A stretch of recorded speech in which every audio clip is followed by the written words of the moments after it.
me and a friend felt like we were supposed to go on a 2-week visit into Iran, and had a great time, and fell in love with the country, fell in love with the people. While we were leaving the country, it was crossing the border. We hand in our documents to be stamped out of the country, and we didn't get them back. And it was about 6 hours later that they finally came back to us and said, "There's a problem with your documents." And the reality is that I had dealt with before I went, like, what if you have a problem? What if there could be complications being an American? Yeah, it all came to the surface. And I realized, wow, I could really have a problem. Like, this is for real. And yeah, in my walk with the Lord and in many dangerous places, I've always seen God come through. And all of a sudden, the thought hit me, well, what if this is different? They separated me and my friend, took me into another room, and there they beat me for about 6 hours, kicking me and hitting me. After those 6 hours, they dragged me back down to the lobby where I met my friend again, who had been beaten in another room. They put us in prison clothes, and they blindfolded us again, and then they led us down this basement, and they put me into one prison cell and my friend into another one. And there I was in prison in Iran. It was out of my hands. There was nothing I could do. Either God would do a miracle or I would stay there. There was no sense of feeling God. I felt like God was far away. All I could really trust in was His character, and that His character would be true no matter what I was feeling and no matter what circumstance I was going through. They put me in a cell in isolation, had a light in one corner, and that was on 24 hours a day.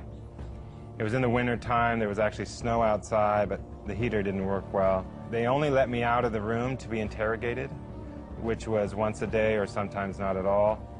And then they would lead me down this hallway and take me into the interrogation room, which was an ugly room. It had blood stains on the floor, very dark and murky. It was definitely the most terrifying part of the whole experience. The beatings would start, and it would be slapping in the face, hitting in the stomach, sometimes kicking. I struggled with faith. Was God with me? Did He love me? If God's good, why would He allow me through the situation? And I remember one day I woke up, and I was done, inside. And I remember waking up that day thinking to myself, if I'm going to be here the rest of my life, why not check out? My only thought was not to stay there. And the only way not to stay there was to die. I stuck my head in the sink, I filled it up, and tied one end to a bracket, put it over my head, and then hopefully would tie the other end tight, thinking that, with my head in the water, in a few minutes I'd be gone. 4 times I tried to kill myself, but every time I tried, I was too scared to tie the other end. And I'll never forget the last time. Again I tried, again I was like, come on, do it, and again I just couldn't do it. I couldn't tie it tight. And I remember at that moment jerking my head out of the water. And if I was ever aware of my brokenness, I was aware of it at that moment. And I remember falling down on the ground, and I was broken. And if I was ever aware of my shame, I was aware of my shame at that moment. And I remember lying down on the ground. In that moment, all of a sudden, the room fills with this glorious light. And I turn around to see what's going on, and there is Jesus. And He's standing in front of me with this big grin and smile on His face. And it was at that lowest point that He met me. And He looks at me, and He stretches out His hands, and He puts them underneath me like this. And in the vision, as I see Jesus, He looks at me and says this. He says, Dan, I love you, and I promise to carry you through this time. And from that day until this day, I've never had those thoughts again. And that's who Jesus is. He meets us at our lowest, and He can rescue us from the depths of us, and He wants to give us life in the midst of the pain of life.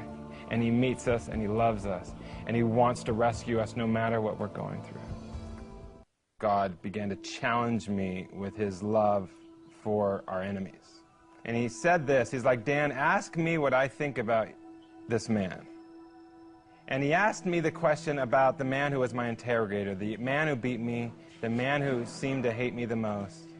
And it was a few days into it that I finally asked God, okay, yeah, what do you think of this man? And at that moment, yeah, my heart opened up and I began to see God's love for this man. How he loved him from the beginning, how he made him, how he loved his family. And I'll never forget the last day I saw him. I remember on this day thinking, oh my gosh, what's he going to do today? And at that moment, I remember looking at him and I said this. I said, sir, if I'm going to see you the rest of my life, every day, why don't we become friends?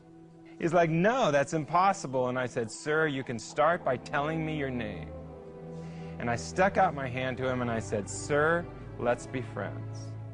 And as I stuck out my hand to shake his hand, he just stood there and he froze. And after a few minutes, he started to shake. And then all of a sudden, I saw his hand creep towards mine, and he shook my hand. And as he's shaking my hand, I saw these tears start to roll down his face. And for about 10 minutes, he just shook my hand, and tears streaming down his face. And he finally looks at me, and he says this. He's like, Dan, and he calls me by my name. My name is Razak, and I would love to be your friend. And it caused me to see that there is no heart too hard for Jesus. That he can change the hardest heart. God taught me to love my enemy. I heard these guards talking about the foreigners, me and my friend. They're Christians, they follow Jesus. And then another one was said, oh, these foreigners, they knew they could have problems when they came here, but they have purpose. They've got a reason to live and a reason to die. And that's what I want. And I heard 3 of these men say, yeah, today we are going to follow Jesus. We are going to follow the way. And if that was part of the reason why God allowed me down there, yeah, so be it. And just like, yeah, those guards in prison, I long for people to know today how good Jesus is, that he can rescue us in the midst of pain, in the midst of our shame, our brokenness. He wants to meet us, and that he is good no matter what we're going through, and that he loves us. I found out indirectly that I was under 2 death sentences, one for being a missionary, one for being a spy. And again, in that prison, I heard executions, yeah, quite regularly. And it was my moment in a courtroom. I stood on the stand, hundreds of people in the room, video cameras, judges. And then came the question, tell us today, sir, why? Why did you come to Iran? Something rose up within me, that, yeah, the power of God. And I remember looking at the judge and saying this, I came to Iran to tell you about Jesus Christ. And when I said that, I'm like, oh, what did I say? And all of a sudden, I said it again. And then I said it again. And then something started to grow in my heart. And for about 20 minutes, I just preached the gospel. And I told everyone in that courtroom, and I told everyone who could hear me, all about who Jesus is, all about how much he loved them. All of a sudden, I realized something. I am free. I am free. So what if they kill me? My life is bought by the blood of Jesus. My home is in heaven, and no one can take that away. And I realized that in the midst of death itself, God gave me the grace to stand up and speak the truth.